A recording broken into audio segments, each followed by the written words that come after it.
हाँ good morning students. कल अपन जो बात कर रहे थे वो केमिकल काइनेटिक्स के बारे में बातें कर रहे थे। तो अपन ने इंट्रोडक्शन पार्ट पढ़ा था इसका थोड़ा सा, और थोड़ा सा रेट लॉ के बारे में पढ़ा था। ठीक है, जो मैंने इंट्रोडक्शन के बारे में बताया था तो मैंने एक दो ही बात बताई थी आप लोगों को कि भाई जो केमिकल काइनेटिक्स होता है इसमें अपन दो चीज की स्टडी करते हैं। मतलब ऐसी जो साइंस होती है, ऐसी जो केमिस्ट्री होती है उसमें अपन दो चीज की स्टडी करते हैं रासायनिक बल गतिकी में। पहला तो क्या था, अपन अभिक्रिया की दर मतलब रेट ऑफ रिएक्शन की बात करते थे। पहले तो किसकी बात करते थे, रेट ऑफ रिएक्शन की। और दूसरी जो बात करते थे वो अपन बात करते थे फैक्टर अफेक्टिंग। ठीक है, कौन सी, factor affecting of rate of reaction. ठीक है, दो चीज की बात करते थे। ऐसी विज्ञान या ऐसी रासायनिक विज्ञान जिसके अंदर अभिक्रिया की दर और अभिक्रिया की दर को प्रभावित करने वाले कारकों का अध्ययन किया जाता है, रासायनिक बल गतिकी कहलाती है। या केमिकल काइनेटिक्स के रूप में इसको बोले तो ऐसे साइंस या ऐसे केमिकल साइंस या ऐसी केमिस्ट्री जिसमें अपन रेट ऑफ रिएक्शन और factor affecting of rate of reaction की बात करते हैं, कौन सी साइंस कहलाती है, अपनी केमिकल काइनेटिक्स कहलाती है। कोई प्रॉब्लम यहाँ तक। उसके बाद में मैंने आप लोगों को पढ़ाया था, थोड़ा सा मैंने बताया था कि जो अपनी रेट ऑफ रिएक्शन होती है वो क्या होती है। ठीक है, रेट ऑफ रिएक्शन की बात करी थी तो रेट ऑफ रिएक्शन मतलब अभिक्रिया की दर। रेट ऑफ रिएक्शन को अपन क्या बोलेंगे, अभिक्रिया की दर। अभिक्रिया की दर, तो अभिक्रिया की दर के बारे में बात करी थी तो मैंने एक छोटा सा एग्जांपल लेकर बताया था कि देख अपना एक तो रिएक्टेंट होता है। ठीक है, आर मतलब तेरा रिएक्टेंट, रिएक्टेंट मतलब क्रियाकारक, और इधर पी तेरा क्या है, प्रोडक्ट, प्रोडक्ट मतलब उत्पाद। क्या है तेरा, उत्पाद। और ये आर क्या है तेरा, क्रियाकारक। ठीक है, दो चीज की बात करी कि सर इधर तो मेरा क्रियाकारक होता है, इधर मेरा प्रोडक्ट होता है। ठीक है, तो समय के सापेक्ष मतलब जैसे जैसे टाइम बढ़ता जाता है वैसे वैसे रिएक्टेंट की जो कंसंट्रेशन होती है, क्या, रिएक्टेंट की कंसंट्रेशन तो डिक्रीज होती जाती है, और प्रोडक्ट की कंसंट्रेशन समय के सापेक्ष क्या होती है, इंक्रीज होती है। इसलिए मैंने बोला जब रिएक्टेंट की कंसंट्रेशन की बात करते हैं तो अपन कौन सा साइन यूज करते हैं, नेगेटिव साइन। क्यों यूज करते हैं, क्योंकि सर समय के सापेक्ष अभिक्रिया में क्रियाकारक की सांद्रता घट रही है, और क्रियाकारक की सांद्रता घट रही है तो वैल्यू नेगेटिव की तरफ मूव कर रही है। अगर वैल्यू नेगेटिव की तरफ मूव कर रही है, और मैंने बताया अभिक्रिया की दर हमेशा क्या होती है, धनात्मक होती है, तो अभिक्रिया की दर मतलब रेट ऑफ रिएक्शन को हमेशा धनात्मक बनाए रखने के लिए मैं इसको -1 से गुणा कर दूंगा, मतलब नेगेटिव साइन से मल्टीप्लाई कर दूंगा, तो ये मेरा प्रोडक्ट की रेट क्या आ जाएगी, धनात्मक आ जाएगी। इसी तरह इधर मैं कौन सा साइन यूज करूंगा, इधर मैं जो साइन यूज करूंगा वो मैं पॉजिटिव साइन यूज करूंगा। अब बात आती है गुरुजी पॉजिटिव साइन यूज क्यों किया आपने, क्योंकि देख अभिक्रिया की दर को धनात्मक बनाए रखने के लिए ये पहले से पॉजिटिव है, तो पॉजिटिव को पॉजिटिव से मल्टीप्लाई करने पर हमेशा क्या आता है तेरा, पॉजिटिव आता है। ये चीज देखना होता है। ठीक है, यहाँ तक अपने बात कर ली थी। ठीक है, यहाँ तक अपने इंट्रोडक्शन कर लिया था।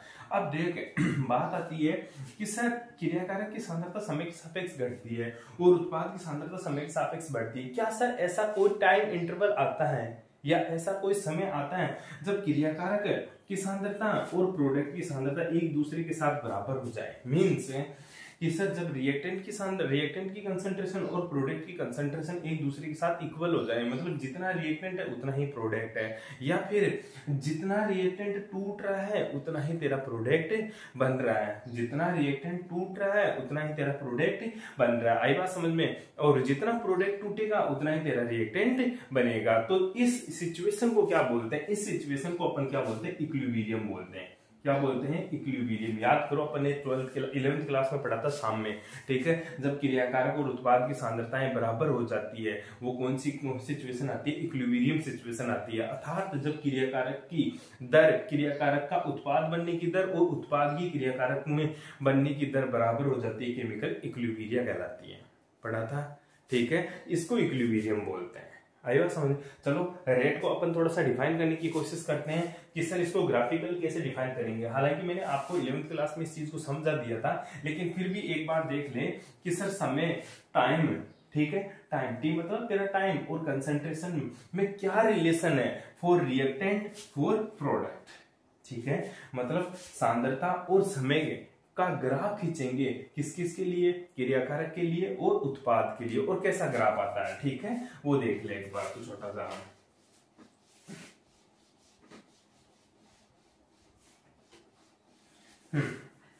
देख मेरे को ग्राफ चाहिए,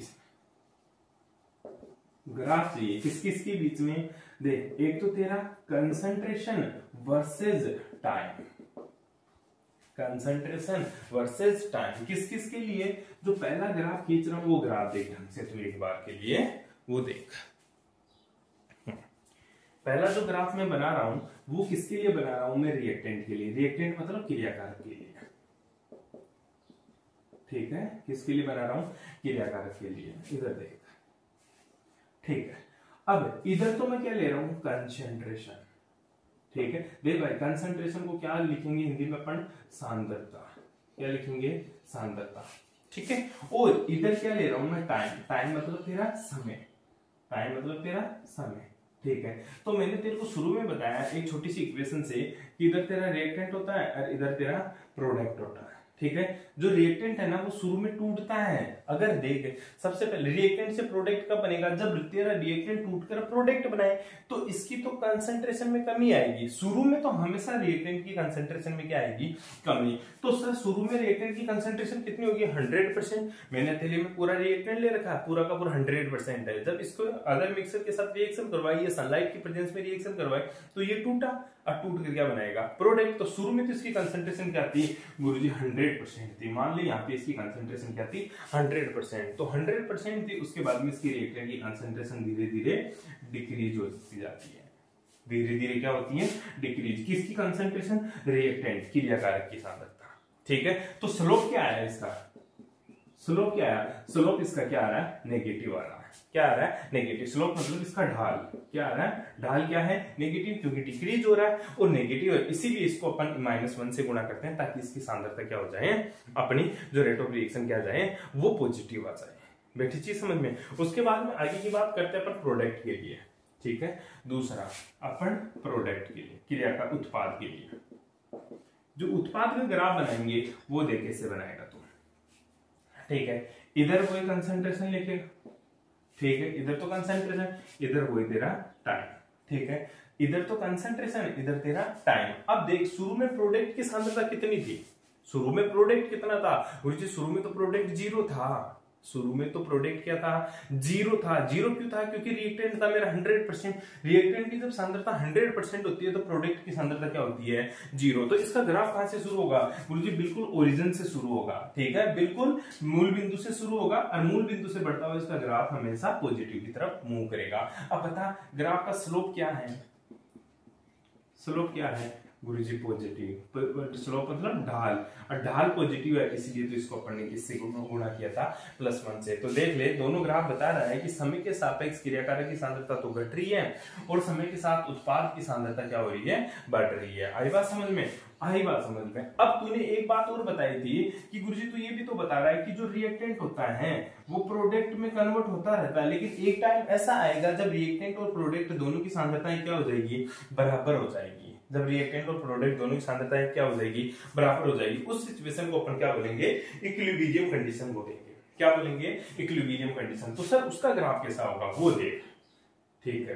देख समय के सापेक्ष इधर तो तेरी क्या है, कंसंट्रेशन, ठीक है, इधर तो तेरी क्या है, कंसंट्रेशन, और इधर क्या है तेरा टाइम, इधर क्या है तेरा टाइम। अब देखिए टाइम, ठीक है। अब समय के सापेक्ष है, क्रियाकारक की सांद्रता तो घट रही है और प्रोडक्ट की सांद्रता क्या हो रही है, बढ़ रही है। लेकिन एक सिचुएशन ऐसा आएगा जब क्रियाकारक और उत्पाद दोनों की सांद्रताएं लगभग क्या हो जाएगी, बराबर। तो ये जो सिचुएशन आएगी ये कौन सा होगा, मेरा केमिकल इक्विलिब्रियम कंडीशन होगा, मतलब ये साम्य की पोजीशन होगी।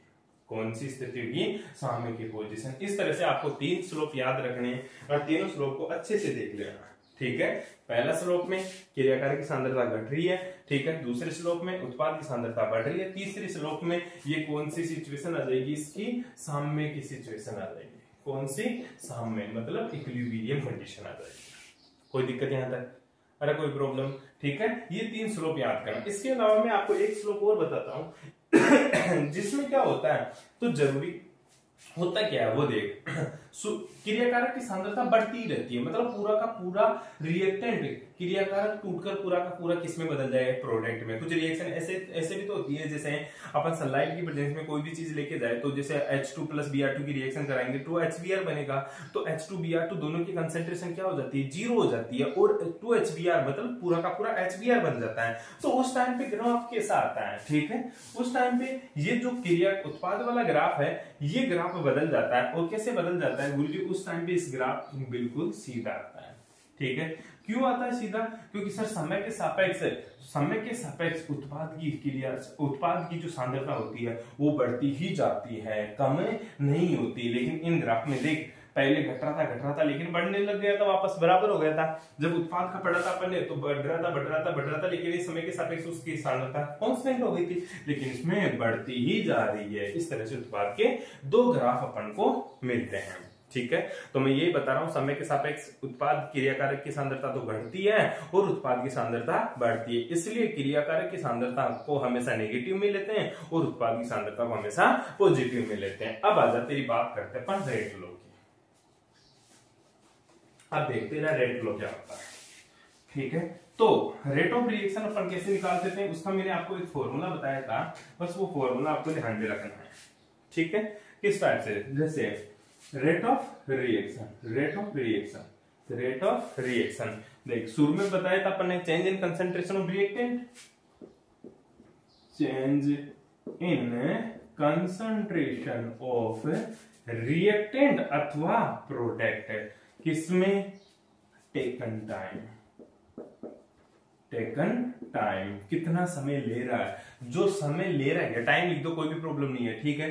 तो change in concentration of reactant and product divided by taken time, तो इसके आगे अपन क्या लगाएंगे, माइनस प्लस। तो माइनस यूज करेंगे किसके लिए, रिएक्टेंट के लिए, और जो प्लस यूज करेंगे वो प्रोडक्ट के लिए। तो ये तेरे को याद करना है अभिक्रिया की दर का सूत्र, क्या है तेरा, अभिक्रिया की दर, ठीक है। इसको ढंग से देख ले, बस ये फॉर्मूला तेरे को याद करना है, change in concentration of reactant अथवा product divided by taken time, ठीक है। अब चेंज इन कंसंट्रेशन, अब देख मैं तेरे को 2-3 टर्म यूज कराता हूं। हमेशा अपन जो कंसंट्रेशन वर्ड यूज करेंगे, ठीक है, तो कंसंट्रेशन मतलब सांद्रता, तो इसके लिए अपन बड़ा कोष्टक यूज करेंगे, ठीक है। हमेशा बड़े कोष्टक में इसको क्या रखेंगे, कंसंट्रेशन को रखेंगे। फॉर एग्जांपल जैसे मैं तेरे को बोलूं, ठीक है, मेरे को रेट चाहिए, किसके लिए, मैं एक रिएक्शन लिख देता हूं, जैसे ए से जा रहा है बी में, ठीक है।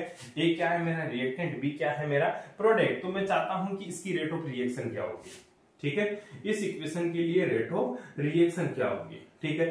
तो rate of reaction change in concentration of reactant की कंसंट्रेशन कितनी है, ए, रिएक्टेंट की कंसंट्रेशन क्या है, ए। अब बोल रहा चेंज आएगा तो डेल्टा लगा दे। देख दो चीज यूज करेंगे, एक तो डेल्टा और एक तेरा डेल, और एक तेरा क्या होता है, डी, ठीक है। एक तो डी होता है, एक तेरा डेल होता है, एक तेरा डेल्टा होता है, ठीक है। ये अपन डिफरेंशियल में यूज करते हैं, ठीक है। ये बहुत ज्यादा चेंज होता था, ये डेल पार्शियल चेंज के लिए यूज करते हैं, ठीक है। हालांकि मैथमेटिक्स में इन तीनों के मीन क्या होते हैं, अलग अलग होते हैं, लेकिन अपना केमिस्ट्री में इतना सा ध्यान रखना अपन को डी और डेल्टा, ठीक है, डेल और डेल्टा का यूज करना, ठीक है। तो चेंज इन कंसंट्रेशन की बात करेंगे तो अपन क्या लिख देंगे, D A, delta A upon delta T, क्योंकि चेंज इन टाइम भी तो होना चाहिए, टेकन टाइम कितना समय ले रहा है, T2 माइनस T1, ठीक है। अब यहाँ पे A2 माइनस A1। अब rate of reaction, upon reactant की बात करें तो नेगेटिव साइन यूज करेंगे, क्या यूज करेंगे, नेगेटिव साइन। जहां पे ये जो कोष्टक है ना, ये जो कोष्टक लगा है, ये किसको प्रदर्शित करता है, मेरा सांद्रता को प्रदर्शित करता है, किसको रे, सांद्रता को। बस ये बातें याद रखनी है अपन को। अच्छा गुरुजी प्रोडक्ट के लिए रेट ऑफ रिएक्शन क्या निकालेगा, फिर तुम जो प्रोडक्ट के लिए निकालेगा वो देख ले, सिंपल सी बात है, रेट ऑफ रिएक्शन किसके लिए, प्रोडक्ट, तो पॉजिटिव साइन यूज करेंगे, डी डेल्टा, देख पहले कोष्टक delta B upon delta t, इतना सा ध्यान रखना। ये रेट ऑफ रिएक्शन तो इस तरह से निकाल सकता है, यहां तक कोई प्रॉब्लम, ठीक है। तो ये चीज आपको ध्यान में रखनी है कि सर मेरे को कैसे कैसे इनका यूज करना है। आगे देखो,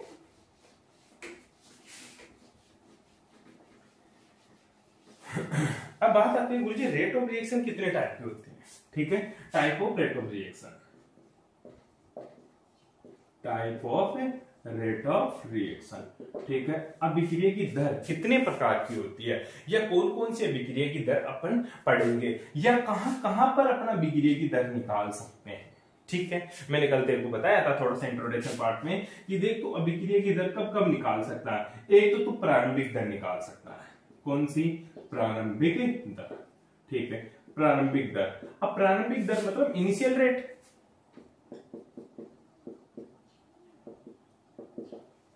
ठीक है, इनिशियल रेट, शुरू की दर मतलब इनिशियल रेट, तो इसकी निकाल सकता है initial rate of reaction. Rate of reaction अभिक्रिया की प्रारंभिक दर, पूरा लिखे तो अभिक्रिया की प्रारंभिक दर, इनिशियल रेट ऑफ रिएक्शन। दूसरा कौन सा निकाल सकते हैं गुरुजी में, शुरू तो हो गया। अब देख रेट निकालने के दो तरीके, या तो एवरेज ले ले गुरुजी, इनिशियल पॉइंट और फाइनल पॉइंट। मान ले तेरी रिएक्शन कब स्टार्ट हुई, 5 बजे शुरू हुई। ठीक है, फिक्स 5 बजे शुरू हुई, 5:0 पर। ठीक है, वो 5:20 पे खत्म हो गई, तो डेल्टा टी क्या निकालेगा सर, 20 मिनट का समय अंतराल आ गया। ठीक है, और प्रोडक्ट की सांद्रता शुरू में 50 थी। ठीक है, बाद में 20 ही बच गई। रिएक्टेंट की सांद्रता शुरू में 50 थी। ठीक है, और बाद में कितनी रह गई, 20 ही रह गई। तो उसके प्रोडक्ट ऊपर कंसंट्रेशन का डिफरेंस ले लेंगे। ठीक है, मतलब इनिशियल और फाइनल बिंदु की बात करते हैं तो वो कौन सी होती है तेरी, एवरेज रेट। कौन सी होती है, एवरेज मतलब औसत दर। कौन सी दर, औसत मतलब एवरेज। ठीक है, एवरेज रेट ऑफ रिएक्शन। ठीक है, ये दो तो सब पढ़ते हैं और दोनों आ भी जाएंगे, इसमें कोई बड़ी बात नहीं है। लेकिन एक तेरी जो रेट होती है ना, वो खतरनाक वाली रेट होती है, सब बच्चे पढ़ते हैं, वो है तेरा तात्क्षणिक दर। तीसरी है तेरी तात्क्षणिक दर। ठीक है, इसको इंस्टेंटेनियस रेट बोलते हैं। कौन सा रेट बोलेंगे, इंस्टेंटेनियस रेट। ठीक है, ये ध्यान रखना। ये 3 दर पढ़ेंगे, type of rate of reaction 3 तरह की होती है sir, instantaneous rate of reaction, average rate of reaction और इनिशियल रेट ऑफ रिएक्शन। अब इन तीनों में डिफरेंस क्या होता है वो देख, इंपॉर्टेंट बात है। सबसे पहले जो अपन प्रारंभिक दर की बात कर रहे हैं वो देख, इनिशियल रेट ऑफ रिएक्शन। तो initial rate of reaction, initial मतलब प्रारंभिक, प्रारंभिक मतलब t बराबर है 0, बस ये इसकी डेफिनेशन है। क्या सर, जब समय क्या हो 0 तो उस टाइम पे अभिक्रिया की दर क्या थी, वो उसकी प्रारंभिक दर कहलाएगी। मतलब t बराबर 0 पर रेट ऑफ रिएक्शन जो होती है उसी को ही अभिक्रिया की प्रारंभिक दर बोलते हैं। ठीक है, t बराबर 0 पर rate of reaction is called the initial rate of reaction. ठीक है, इसके अलावा इसकी कोई डिफिनेशन नहीं है। t बराबर 0 पे पूरा का पूरा रिएक्टेंट होता है तो उसकी रेट ऑफ रिएक्शन भी 0 होती है। आई बात समझ में? आगे देख, औसत है। ठीक है, तो ये तो कोई काम की है नहीं तेरे, तो इसको तो तू हटा ही दे। हालांकि डेफिनेशन तेरे को लिखनी है और तेरे को याद भी होनी चाहिए। अब इंपॉर्टेंट है ना, ये दोनों है, एक तो तेरी औसत दर, दूसरी तेरी तात्क्षणिक दर। ठीक है, एक तो एवरेज वेलोसिटी या एवरेज रेट या एवरेज रेट ऑफ रिएक्शन, दूसरा इंस्टेंटेनियस रेट ऑफ रिएक्शन। तो सबसे पहले मैं बात करता हूं सर इन दोनों में बेसिक डिफरेंस क्या है। देख, नाम से देख, तात्क्षणिक। ठीक है, तात्क्षणिक मतलब क्या होता है, तात्क्षणिक का मतलब होता है गुरुजी किसी क्षण, किसी क्षण। ठीक है, किसी क्षण मतलब किसी पल, किसी क्षण, किसी पल मतलब है पर सेकंड, कोई सेकंड पर। आई बात समझ में? अरे पल कितना सा होता है, सेकंड के बराबर होता है, इसलिए इसको तात्क्षणिक दर बोलते हैं। मतलब सर मैं देखने जाऊं, सपोज तू रिएक्शन लगा के खड़ा है। ठीक है, एक बर्नर चल रहा है। ठीक है, ये तेरा बीकर है, बीकर के नीचे तूने क्या लगा रखा है, बर्नर लगा रखा है, और बर्नर इसमें कुछ केमिकल मिक्सचर ले रखा है और मैं देखने आ रहा हूं इसमें प्रोडक्ट बना रहा हूं। ठीक है, तू खड़ा खड़ा इसको देख रहा है।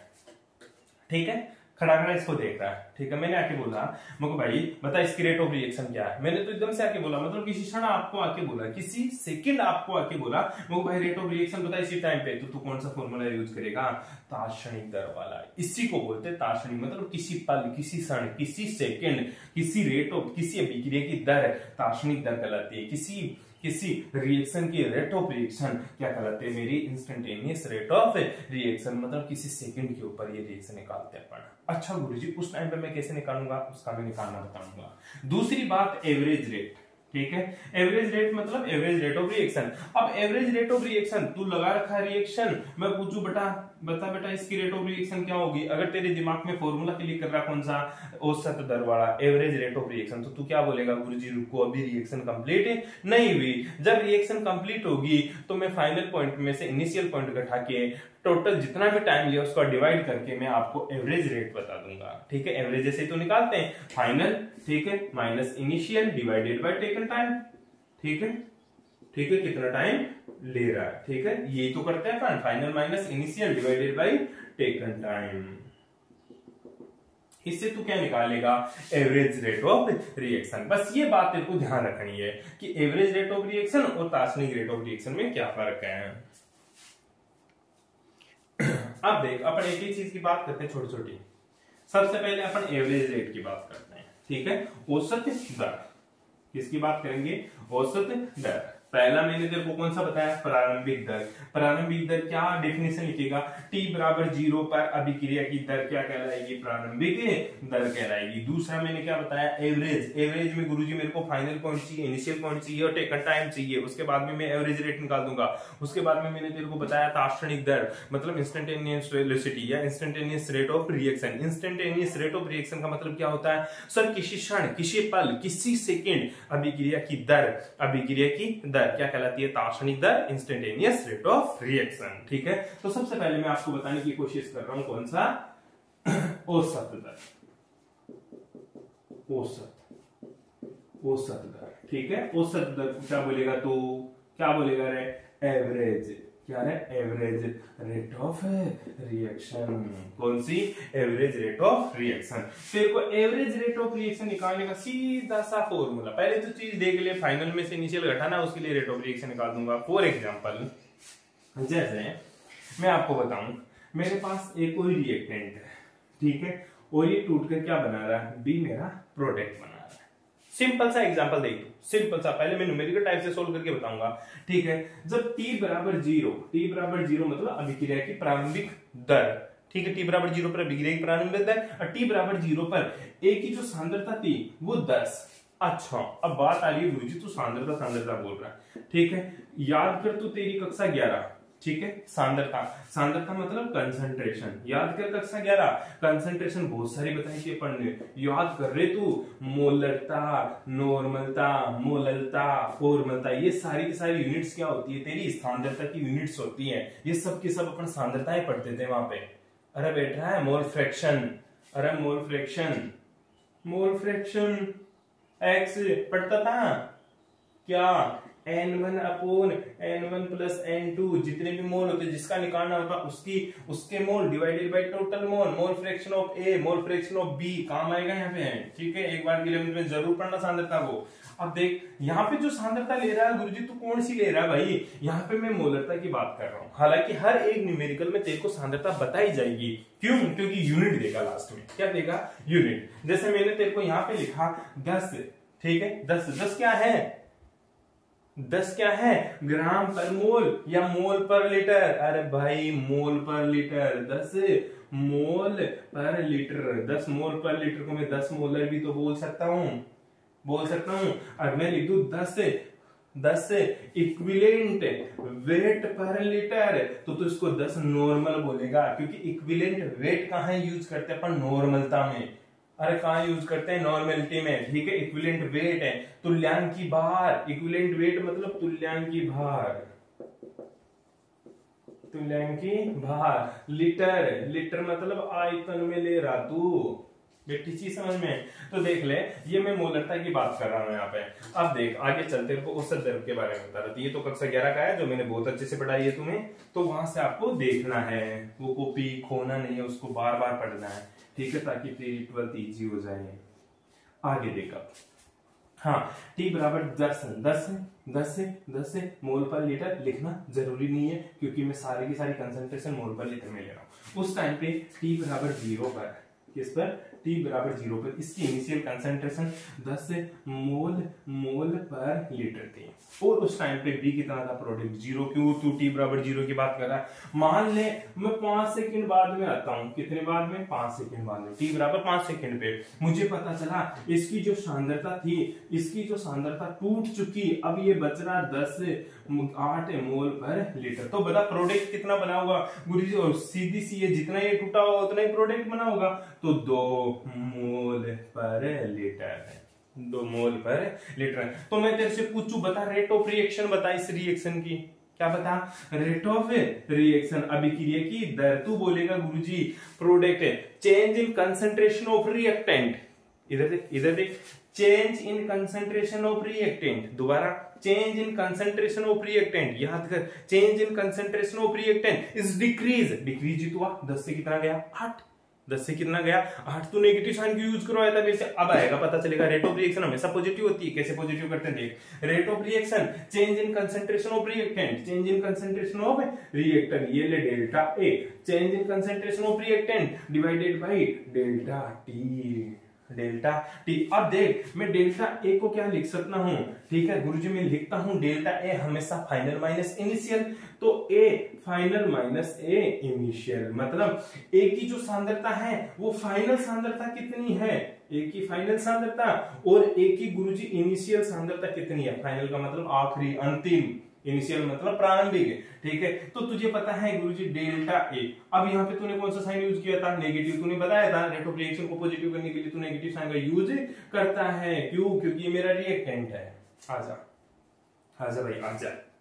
अब देख ए फाइनल कितना 8, ए इनिशियल कितना 10, कितना बचा, ओ भाई माइनस कर दो, कितना बचा माइनस कर दो। अब तू आजा डेल्टा टी भी निकालना आना चाहिए तेरे को, delta T delta T delta T delta T delta T, T final minus A T initial, T final कितना, ओ भाई 5, इनिशियल कितना 0, तो 5 आगे आजा, वैल्यू पुट कर दे, डेल्टा ए की वैल्यू नेगेटिव पहले से था और नेगेटिव माइनस का 2 डिवाइडेड बाय नीचे कितना 5, तो नेगेटिव नेगेटिव कितना पॉजिटिव, तो 2/5। अच्छा अब भाई देख रेट ऑफ रिएक्शन की यूनिट क्या आई, ये तो थी मोल पर लीटर, क्या थी मोल पर लीटर, क्योंकि दो क्या था तेरा मोल पर लीटर, ये 5 क्या है सेकेंड, तो मोल पर लीटर डॉट सेकेंड, मोल पर लीटर डॉट सेकेंड, ये इसकी क्या आ गई तेरी यूनिट आ गई।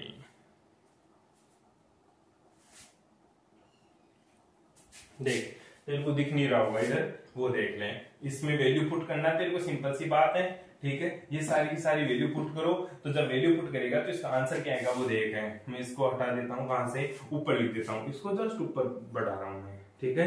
तो ये माइनस का 2 minus minus plus divided by 5। अब मैं तो इसकी यूनिट बताने की कोशिश कर रहा हूं तेरे को, ठीक है। तो इसकी तो यूनिट मोल पर लीटर है और इसकी यूनिट सेकंड है, तो इस यूनिट क्या आएगी मोल पर लीटर डॉट सेकंड, ठीक है। इसको हटा दो अभी। अब देख इसको तू यूनिट को देख, रेट ऑफ रिएक्शन की यूनिट, रेट ऑफ रिएक्शन की यूनिट क्या है, मोल ऊपर ही है, लीटर को ऊपर ले जाऊं डॉट लीटर इनवर्स, सेकंड को ऊपर ले जाऊं डॉट सेकंड इनवर्स, ये रेट ऑफ रिएक्शन की यूनिट। अच्छा गुरुजी सभी रिएक्शनों के लिए रेट ऑफ रिएक्शन की यूनिट यही होगी क्या, बिल्कुल गलत, बिल्कुल गलत। क्यों, क्योंकि यहाँ पे तो रिएक्टेंट एक ही है, 2 आ जाए तो 3 आ जाए तो फिर तो मामला बिगड़ जाएगा तेरा, ठीक है। वो कैसे बिगड़ता है कैसे सुधरता है वो अभी बताएंगे। तो मैं तेरे को एवरेज वेलोसिटी निकालने का तरीका बता रहा था, एवरेज रेट ऑफ रिएक्शन बताने का बता रहा था। एवरेज रेट ऑफ रिएक्शन अपन को कुछ नहीं है sir, final minus initial divided by taken time, ठीक है, ये ध्यान रखियो। अच्छा गुरुजी प्रोडक्ट के रेस्पेक्ट में रेट ऑफ रिएक्शन, प्रोडक्ट के रेस्पेक्ट में रेट ऑफ रिएक्शन देख ले। अच्छा गुरुजी एक बात बताना, rate of reaction for reactant और rate of reaction for product क्या अलग अलग होगी, एक ही होगी? अरे टंटो इधर देख, rate of reaction for reactant और rate of reaction for product दोनों हमेशा बराबर होगी, एक ही आंसर आएगा। क्यों आएगा? क्यों? जितना तेरा रिएक्टेंट टूटेगा उतना ही तेरा प्रोडक्ट बनेगा। जिस स्पीड से तेरा रिएक्टेंट टूटेगा उसी स्पीड से तेरा प्रोडक्ट बनेगा। अरे जिस स्पीड से तू बाइक चलाएगा, जिस स्पीड से तू एक्सीलेटर खींचेगा उसी स्पीड से तेरी बाइक भी चलेगी। बैठी चीज समझ में, ठीक है, बस यही चीज ध्यान रखना। अच्छा प्रूफ कर, ले प्रोडक्ट के रेस्पेक्ट में रेट ऑफ रिएक्शन, ये ले plus delta B upon delta T, check कर ले।